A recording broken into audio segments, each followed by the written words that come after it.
Yang pertama adalah soal bagaimana laporan ini bisa diterima. Menurut Ahmad Hamdani, surat pelaporan ini sudah ada formatnya yang berada di dalam komputer. Selain itu juga Hakim menanyakan mengapa Ahmad Hamdani, penyidik ini, tidak menyarankan lapor saja ke polisi wilayah Kepulauan Seribu. Dan mengapa saudara dalam hal ini penyidik menerima laporan itu. Menurut Hamdani, ia mengatakan bahwa kalau ada orang melaporkan pasti diterima, dan kejadian ini ada pada tanggal 6 September 2016 terkait dengan penistaan agama.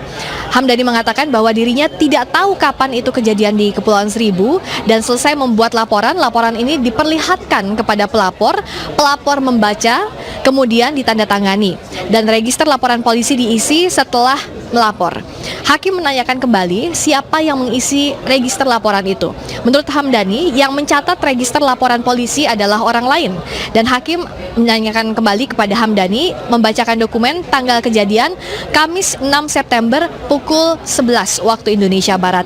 Kami lihat yang saudara ketik di laporan dengan di register itu sama, yakni kejadian perkara pada tanggal 6 September.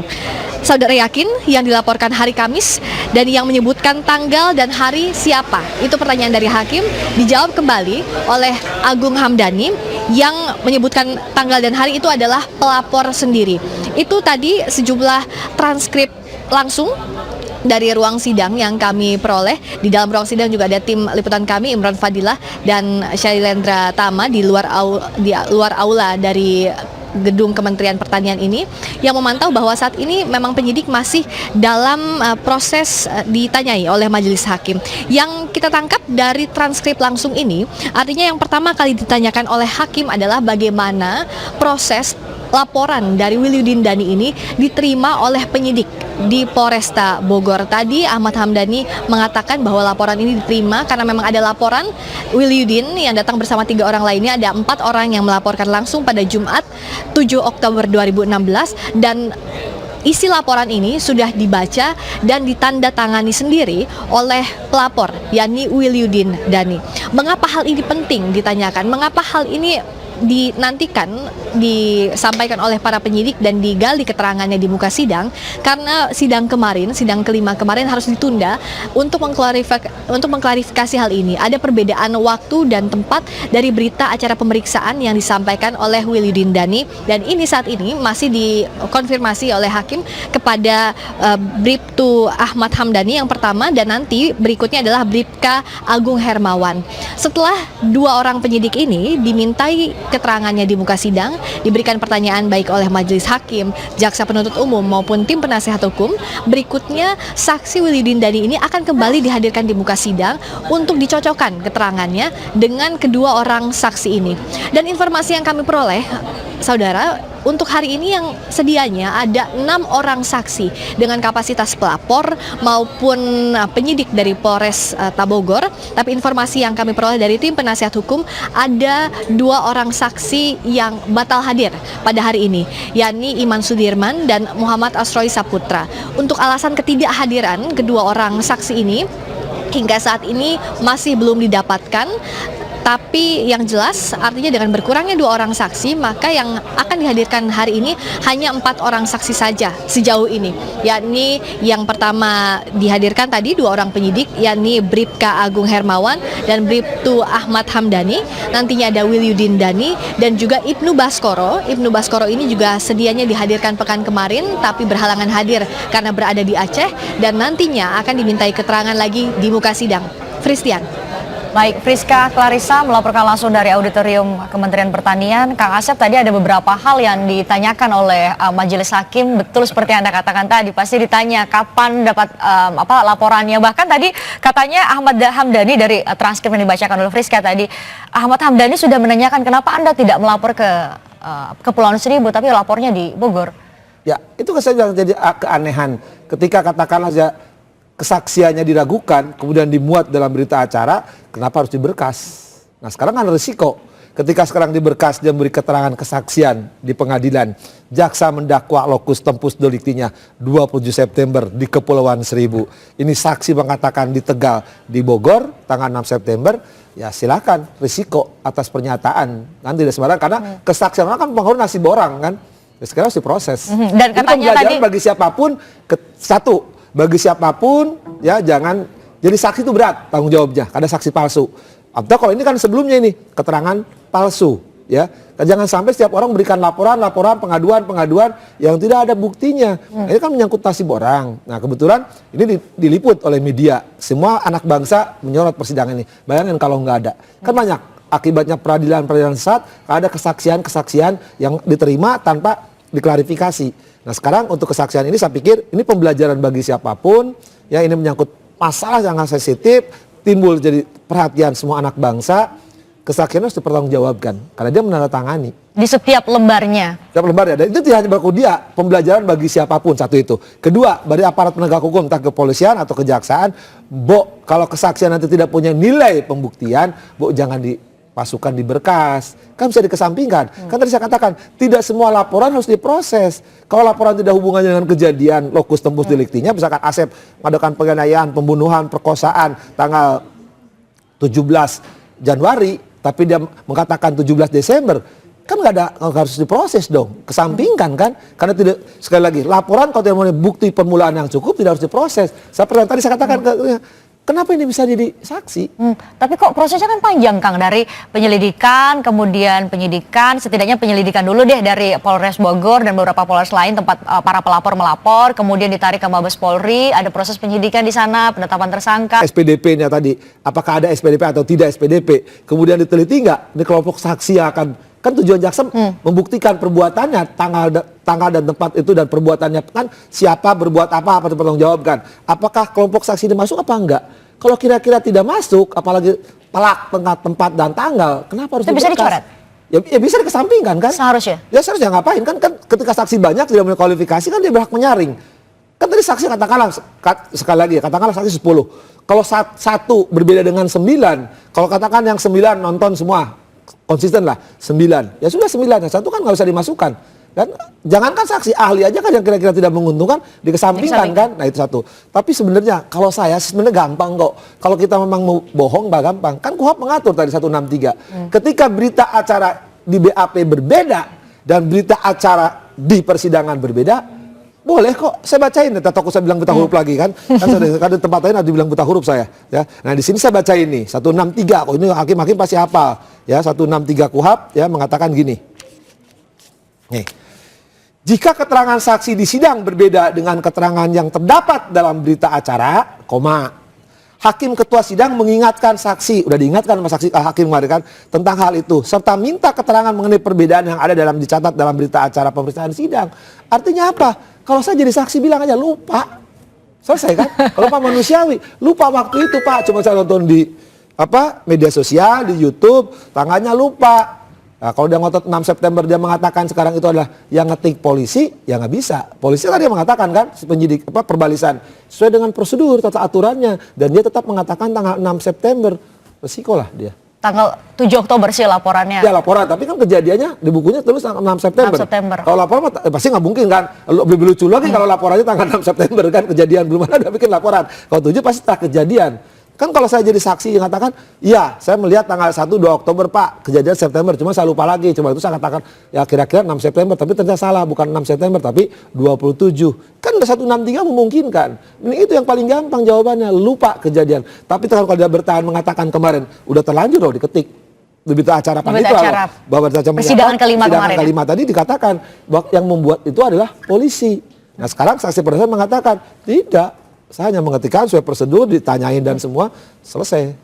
Kang Asep, kalau tadi setidaknya ya masih ada Bribka Agung Hermawan yang bakal dimintai keterangan, tapi setidaknya dari keterangan Bribtu Ahmad Hamdani bahwa ia betul menerima laporan dan memang sudah seperti itu tanggalnya 6 September 2016 ada kesalahan itu.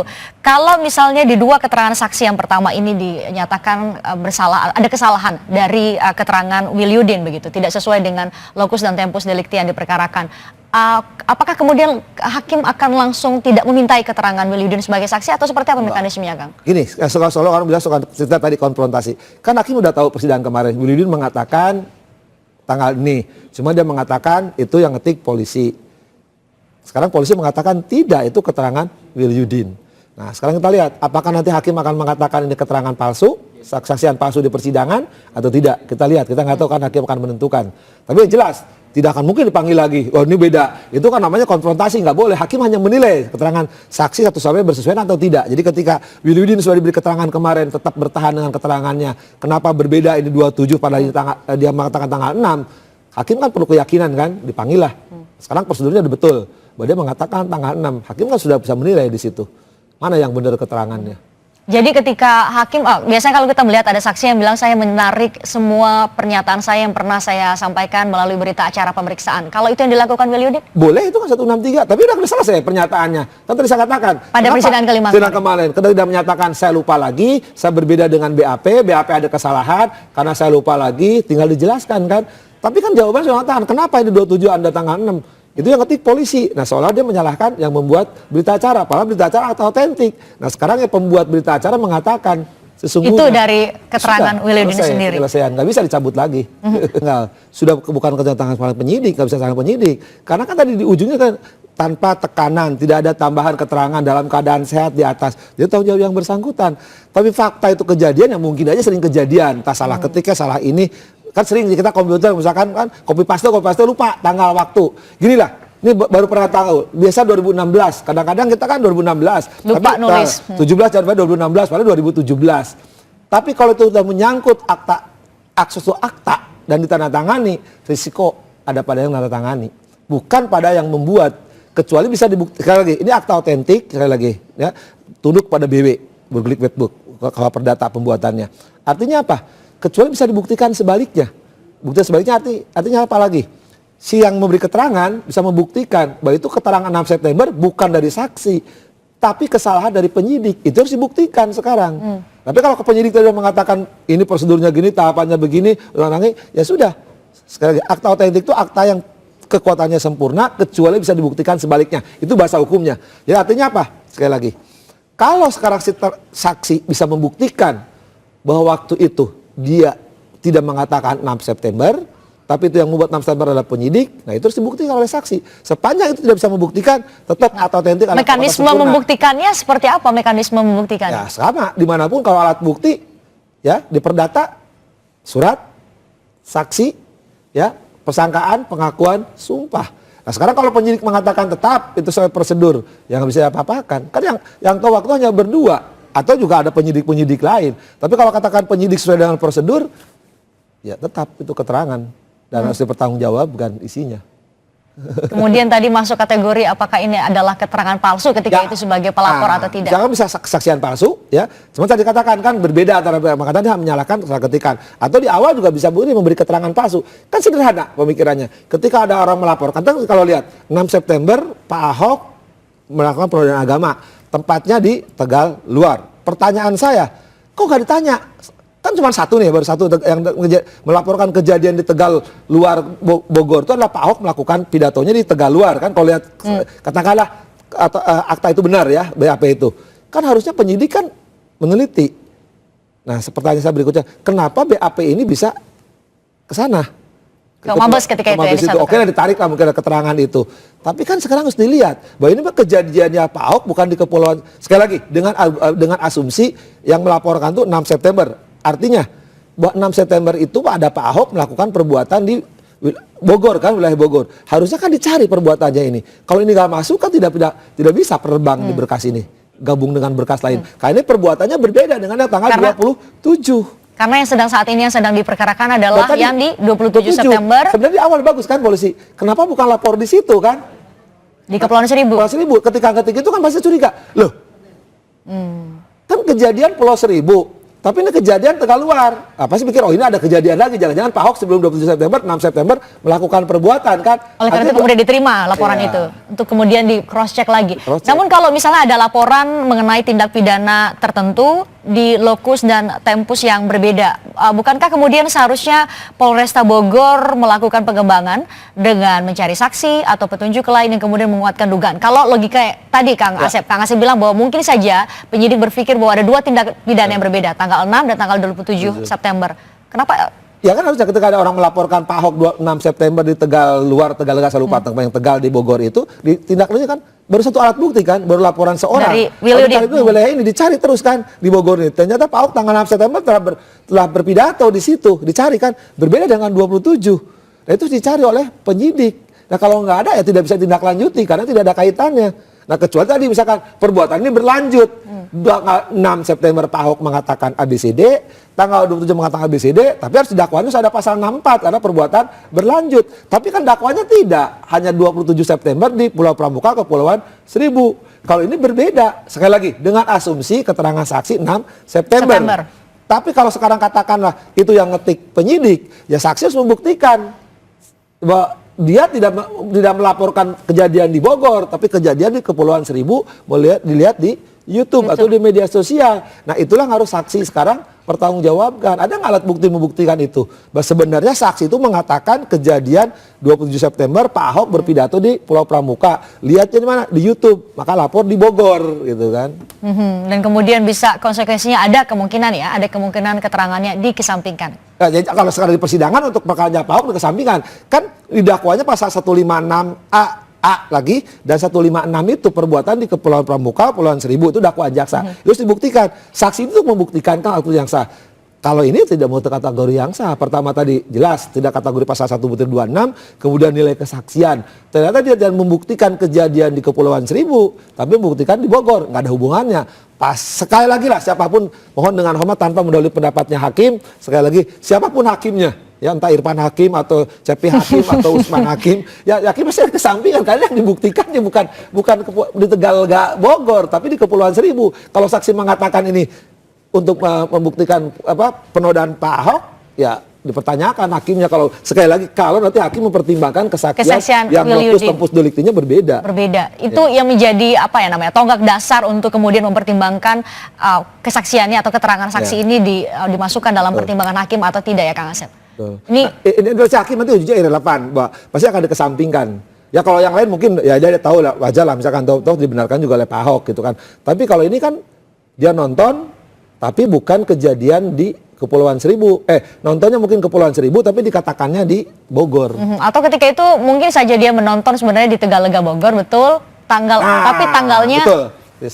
Bisa jadi yang menceritakan seperti kalau misalkan dia waktu itu kejadian nonton di Tegal Bogor, Anda menonton videonya di mana? Seperti itu kejadiannya kan? di situ dan nontonnya di video klip atau di video apapun lah misalkan di media sosial tapi apapun. Kan tanggalnya berbeda jauh. Nah sekarang tanggal lagi. Jadi kalau bohong sekali itulah bohong lah berulang. Tapi ini udah menjadi fakta. Bukan fakta hukum, fakta persidangan yang sudah menjadi dicatat dalam berita acara. Dan itu harus dipertanggungjawabkan ucapan itu. Tadi bilang tadi kan kutip Priska di sana bahwa ini menyangkut nasib orang. Ketika orang mengatakan ABCD, ini menyangkut yang berbeda, sedang dakwanya ABCD tapi pernyataan EFGH harus dipertanggungjawabkan ucapan ini karena membahayakan nasib orang. Tapi sebelumnya saya katakan di awal tadi, tempat, waktu, kejadian yang berbeda, inilah harus hati-hati. Tapi itu jadi pelajaran untuk kita semua ya, ketika hendak melakukan laporan, kemudian ataupun aduan, sebisa mungkin itu ke pihak yang berwajib di wilayah hukum tempat terjadinya. Ya memang itu aturan hukumnya. Jadi laporan. Mengapa ada Polsek Bogor, Polres Bogor, ada Polsek Pasar Minggu, ada Polsek Grogol. Artinya wilayah itulah yang punya kekuasaan di situ. Kalau kita belajar hukum kita kenal ada kompetensi relatif, kompetensi absolut. Artinya apa? Ketika orang itu melakukan, ya jangan loncat karena di situ ya tanggung jawabnya. Ngapain jauh-jauh toh? Kalau kita dekat polisi, kan ajas peradilan itu dari mulai penyidikan sampai peradilan itu sederhana, mudah, biaya ringan. Artinya itu ada polseknya, lapor aja di situ polsek itu. Nah kecuali kan kalau nggak ditindaklanjuti kita kan bisa melaporkan ke pengawas yang lebih tinggi.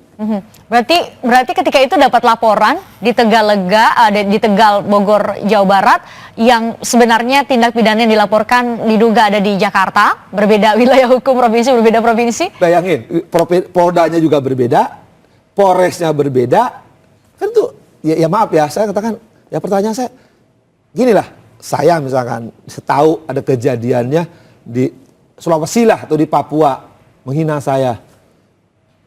Saya bilang ngapain juga gitu kan, saya lapor di kampung saya yang menghinanya di ujung sana di Papua, di Sulawesi atau di Aceh sana. Terus lapornya di Bandung. Saya lapornya di Bandung. Kan mau nggak ada kerjaan. Bagi saya sekali lagi mohon maaf ya, bagi saya ya sudahlah, saya bilang ya udah.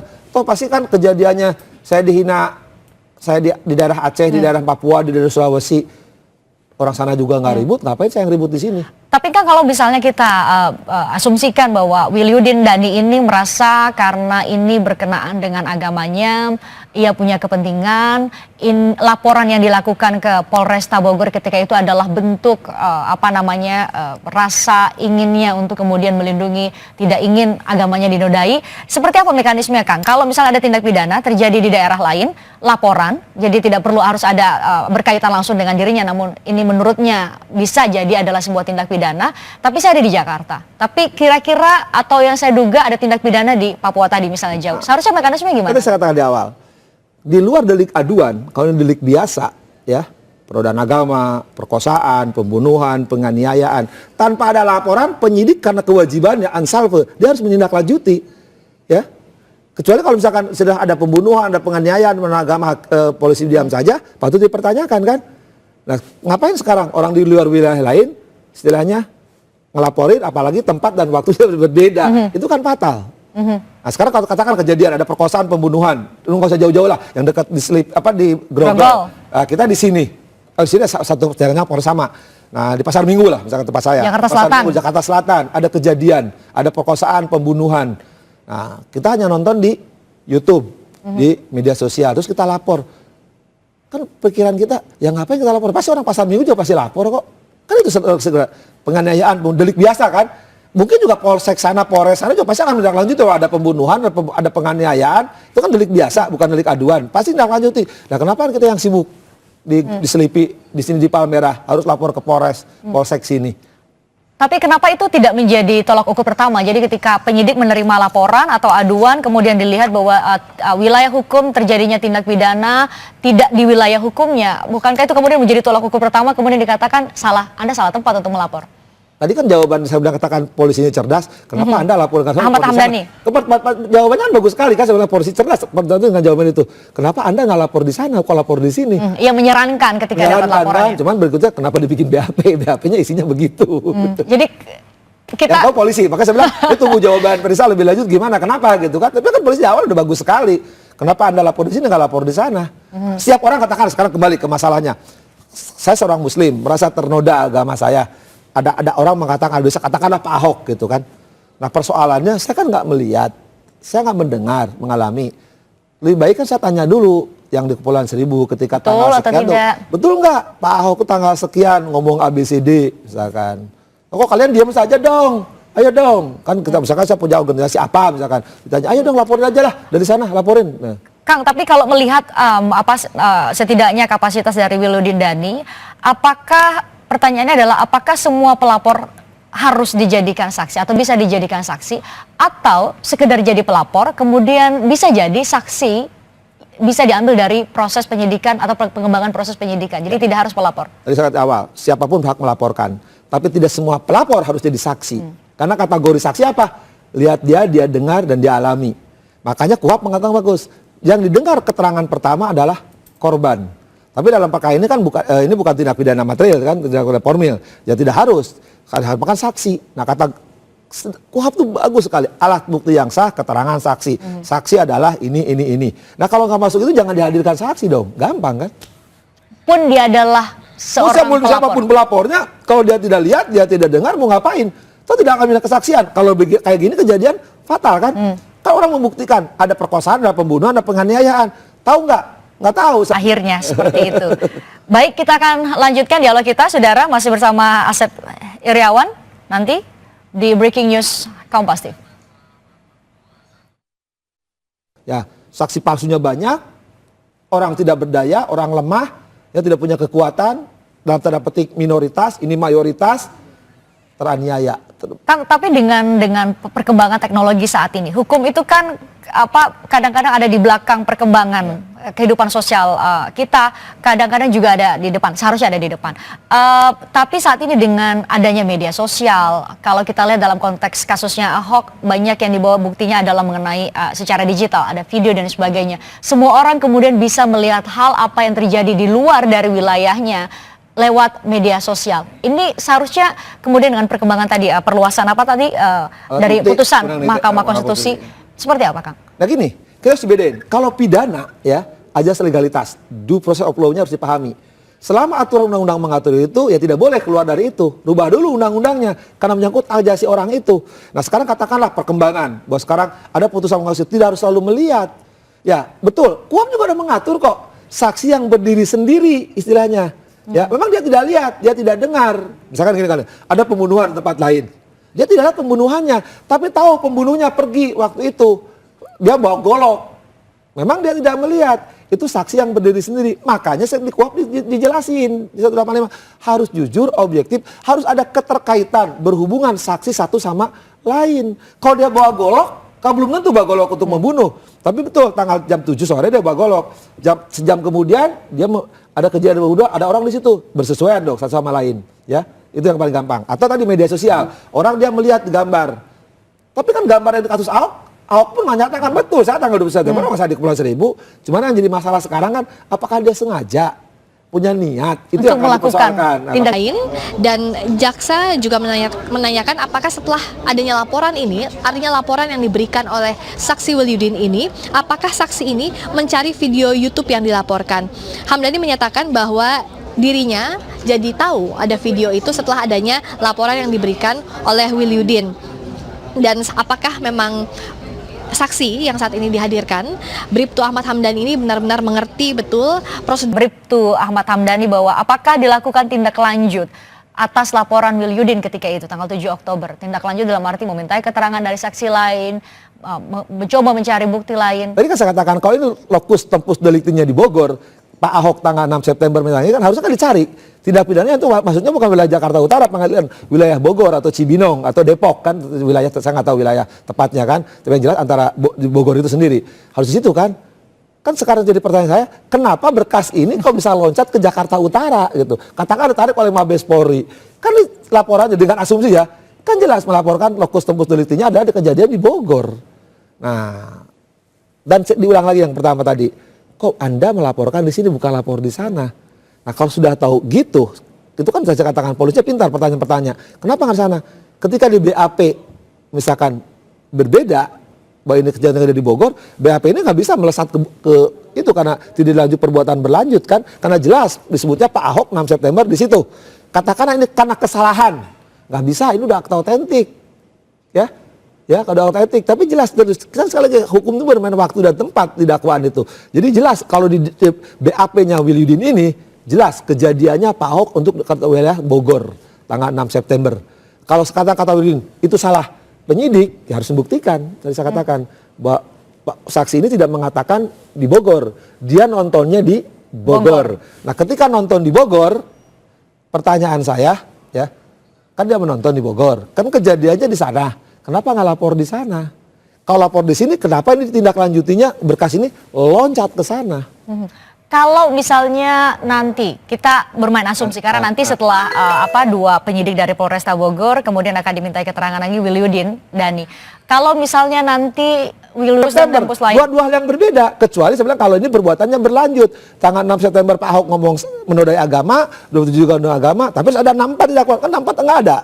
Perbuatan berlanjut didakwa. Jadi sekali lagi ini dua hal yang berbeda. Jadi katakanlah di Pak Ahok jelas. Pak Ahok udah mengakui kok memberi keterangan bahwa 2 September. Cuma kan tadi menodai atau tidak.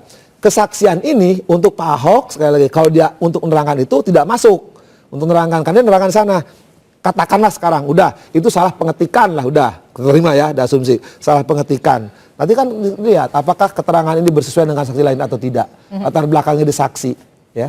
Baik, karena ada beberapa saksi yang kemudian dihadirkan dan hakim akan melihat kesesuaian antar keterangan mereka.